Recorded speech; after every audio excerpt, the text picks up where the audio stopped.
दोस्तों 8th पे commission को लेके काफ़ी सारी चर्चाएं हो रही हैं, बट एक टर्म जो बहुत ज़्यादा न्यूज़ में रहता है और उसको लेके काफ़ी ज़्यादा कन्फ्यूजन भी रहता है लोगों में, फिटमेंट फैक्टर।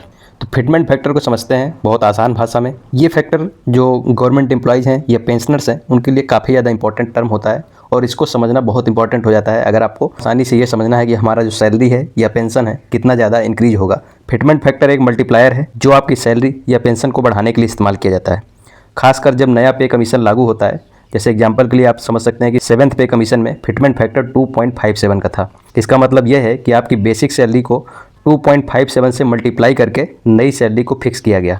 एग्जांपल के तौर पे समझते हैं कि मान लीजिए कि 7th पे कमीशन आने के पहले आपकी जो लास्ट सैलरी थी उसका बेसिक पे 20,000 रुपीज़ था, तो फिटमेंट फैक्टर 2.57 है, तो अब नई जो सैलरी बनेगी तो उसका बेसिक जो होगा 51,400 का। मतलब जो 7th पे कमीशन के आने के पहले आपका बेसिक पे था 20,000 का, उसको 2.57 जो कि आपका फिटमेंट फैक्टर है उससे मल्टीप्लाई करके नया बेसिक आपका तय किया जाता है।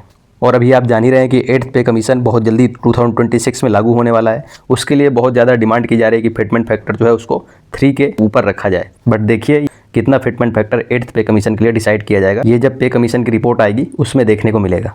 तो मैं उम्मीद करता हूँ कि आप फिटमेंट फैक्टर क्या है और ये क्यों ज़रूरी है आपको ज़रूर समझ में आ गया हो। तो अगर आपको वीडियो पसंद आया हो तो लाइक, शेयर एंड सब्सक्राइब जरूर करें। नोटिफिकेशन बेल दबाना ना भूलें ताकि आपको लेटेस्ट अपडेट्स जो हैं वो आसानी से मिलती रहें।